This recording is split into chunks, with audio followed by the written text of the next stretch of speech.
Live from our 7 Tasmania studios, your nightly news with Michael Maney begins now. The state government's handling of our energy supply has come under more scrutiny today. Clean Energy Tasmania has blasted its claim the state's energy grid is balanced, labelling it a complete furphy. It's the latest twist in the fallout from revelations by Hydro Tasmania's CEO we don't have enough energy for major projects to proceed.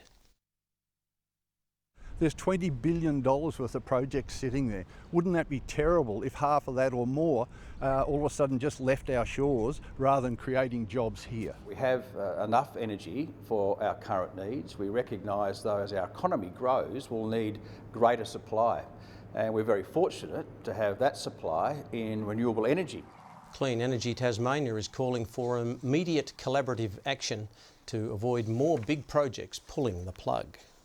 To some good news now, and Tasmanian Yacht Alive has provisionally claimed the Tattersall Cup in the iconic Sydney-Hobart yacht race for a second time.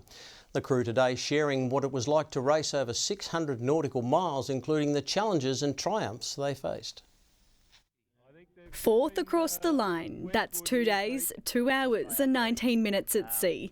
But this crew feel as alive as ever. Terrific effort, shaking hands all around. It's a really difficult race to win. So much has to go your way, and we were quite lucky that the weather sort of fell our way this year. Alive remains the yacht to beat, on track to claim the Tattersall Cup. But there is still a chance another could still snatch bragging rights. It's like winning the Melbourne Cup. You know, a lot of things have to come together. The trip wasn't all smooth sailing, the crew veering far east to avoid a turbulent weather trough, with Team URM and Moneypenny presenting some strong competition in the final moments. We were neck and neck the whole way down, so, you know, it was very exciting. You're sort of doing the maths and things like that, you know, you start doing the maths from a fair way out, and you in the back of your head you're thinking to yourself, oh, I've got a chance, but you don't really actually want to let that show. It's not the first time the Yachts tasted victory after winning the Rolex Sydney Hobart in 2018, followed by a close loss the next year.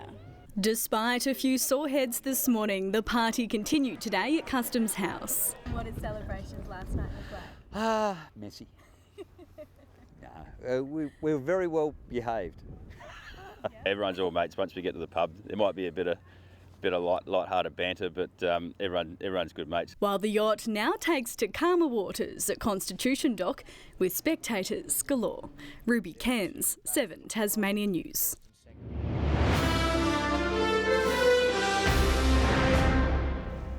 End-of-year celebrations are almost in full swing, and Tasmania Police are warning they'll be out in full force this weekend. Revellers are being put on notice early, urged to party responsibly to avoid a sour end to the year. Hoping to start 2024 off on the right side of the law, Tasmanians planning to ring in the new year in style are encouraged to do so safely. If you're out and about and you are drinking, please do so responsibly.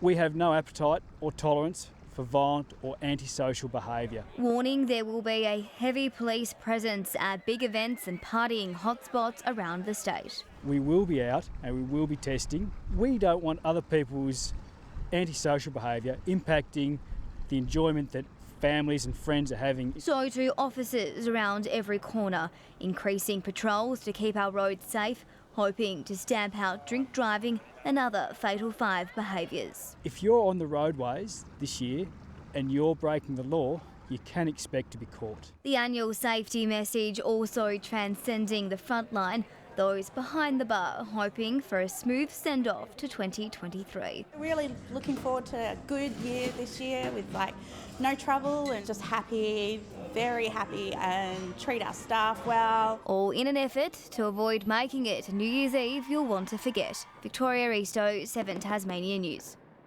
Rosalie Woodruff says winning 4 seats is the Greens' target for the next election. Reflecting on her first 6 months as leader, she says the party is in good stead after victories in Parliament this year. State political reporter Josh Duggan has the first of a 3-part series looking at the year in the Tasmanian Parliament. Rosalie Woodruff says she never intended to become leader of the Greens. For me, the Greens are like a community, and it's part of being in a team. Now my role is to lead that team, and it's very exciting. It's an honour, and I put all of my life and energy into it. She was thrust into the role in July when one of Tasmanian politics' biggest characters stepped away. I need a break. I need to clear some space in my hard drive. Every leader has their time. She is an extraordinary person and she was a fantastic mentor. O'Connor's resignation also brought renewal. New Clark MP Vicar Bailey replacing her on a recount. Vicar Bailey is a ball of energy. He is a joy to work with. He has campaigning ability and media ability and community connection like no one else who's just walked into that place. The new Balance of Power Parliament has allowed the Greens to get runs on the board, successfully launching an inquiry into ambulance ramping, securing scrutiny hearings for government plans to tackle child sexual abuse, and passing whistleblower protections. It shows me that we have the skills and the willingness to negotiate and work with other members, and I feel excited about the potential for our future years. Smaller quotas and more seats mean the Greens are a chance of pinching extra members at the next election. So too a place at any minority government table. 4 seats is the goal that Rosalie Woodruff is setting. We are working hard together as a team and looking forward to campaigning to win back Lions and Bass. While debate on the Macquarie Point Stadium has become less fierce, Dr Woodruff expects it to be a talking point when Tasmanians do head to the polls. There's been no planning. It's a mess. It's in a terrible position, but fundamentally it is spending money that has to be spent first on housing and hospital infrastructure. That's the bottom line. Whether it's enough to put the party front of mind for voters, time will tell. Josh Duggan, 7 Tasmania News. Whiskey pioneer Bill Lark says the upcoming Year of the Dragon makes for the perfect time to launch a foray into Asia. The Tasmanian distillery unveiled its special Wood Dragon single malt today as it looks to increase its exports. It's wonderful timing to be releasing our export whisky at the Lunar New Year, the Year of the Wood Dragon.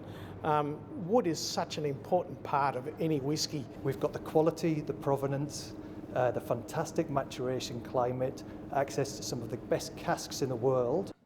The distillery turns 32 next May and has 2.4 million litres under maturation.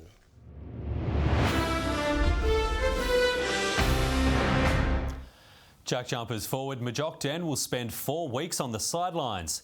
He's been diagnosed with an ankle sprain after a heavy fall in Monday's loss to the Phoenix. Will Magnay suffered a leg contusion, but imaging has shown no damage. He'll be monitored in coming days.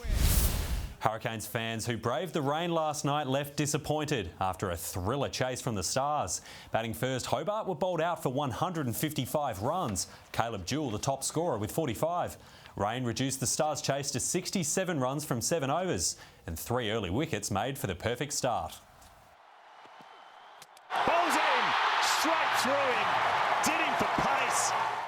But it wasn't to be, with Glenn Maxwell scoring at 2 a bowl to guide the Stars home. It was a family affair in the women's wheel race final at the Launceston Christmas Carnival last night. Anne Yi Yong just taking top honours with sister Anne Tun Yong in 3rd and Amelia Mulhern joining them on the podium in 2nd place. There was some drama heading into the last lap of the men's final. Hall's coming, here he comes, that's a big one! As they go, they're off the track. Graham Frisley kept his cool, avoiding the pile-up to claim his 2nd Launceston wheel title. But his celebrations were short-lived. The 22-year-old caught up in a post-race collision. And they're just getting into the main races at tonight's Devonport Carnival. We'll bring you the results tomorrow for that one. And race favourite The Inevitable has narrowly missed out on a podium spot in the Kevin Sharkey Tasmanian Stakes in Hobart earlier this evening. First Accused secured 1st place, with Swoop Dog a close 2nd.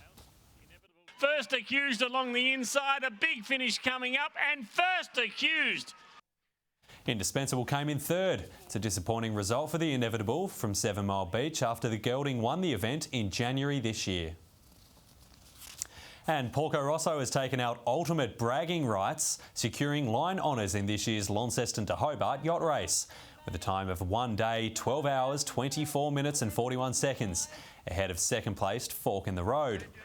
Jazz Player rounded out the podium in 3rd place. 20 crews overall took on the challenge this year. Good evening. I hope you've enjoyed the very last Friday of 2023. Showers fell today about the west, south and east with mostly cloudy skies across the state. Hobart and Burnie both 20, Launceston the state's top with 23, Devonport 22. Further out, Friendly Beaches and Maria Island managed a top of 21, Wynyard and Lowhead 20, Flinders Island and St Helens 19, 18 for King Island, Bushy Park and Strawn, Grove 17, Lyowini 15 degrees. Thickening low and high level cloud continued across the island today. We see thunderstorms along the Kimberley coast, western New South Wales and also along the Queensland coast. Mostly cloudy conditions continue over Tasmania. Tomorrow a broad area of low pressure extends from Perth to the tropics and across southern Queensland. West to southwesterly winds 20 to 30 knots, reaching around 35 knots about the southeast and lower east in the morning. Southwesterly swells are likely to build 4 to 5 metres. A gale warning has been issued tomorrow between Wineglass Bay to Southeast Cape. A strong wind warning is also in place for remaining coastal waters, including southeast inshore waters. Conditions for Saturday in Hobart 17 and a possible shower or two. Showers easing in Medina, although cool with a maximum of just 12 degrees. Possible showers and 14 for Oatlands. Launceston cloudy 20, 19 and partly cloudy in Devonport. Cool conditions and wet weather on the way for Lyowini with just 9 degrees tomorrow. Burnie 17 and cloudy, 17 also for Strawn with the showers easing, 16 and windy conditions with a possible shower on the way for Marrawar. St Helens partly cloudy 20, similar in Swansea 19, winds easing in Orford 17 degrees. A fine day to see out the last day of 2023, apart from possible showers about the west in the afternoon. New Year's Day, forecast of a chance of a possible headache for some. On the weather front though, we can expect fine conditions apart from showers developing about the south. Tuesday, showers about the east and south extending statewide during the day. Looking now to mainland tomorrow, mostly sunny in Perth and Darwin 35, 22 and cloudy in Adelaide, a shower or two in Melbourne and Sydney, 32 and possible storms in Brisbane. It's looking a little cloudy across the state at the moment. Hobart 16, Launceston 18 and Devonport 16 also. Enjoy your long weekend, Michael, and I look forward to working with you again in 2024. Look forward to working with you too. Where's the year gone? That is all your news for now. Thanks for joining us. Peter Murphy's in the hot seat over the weekend. Good night.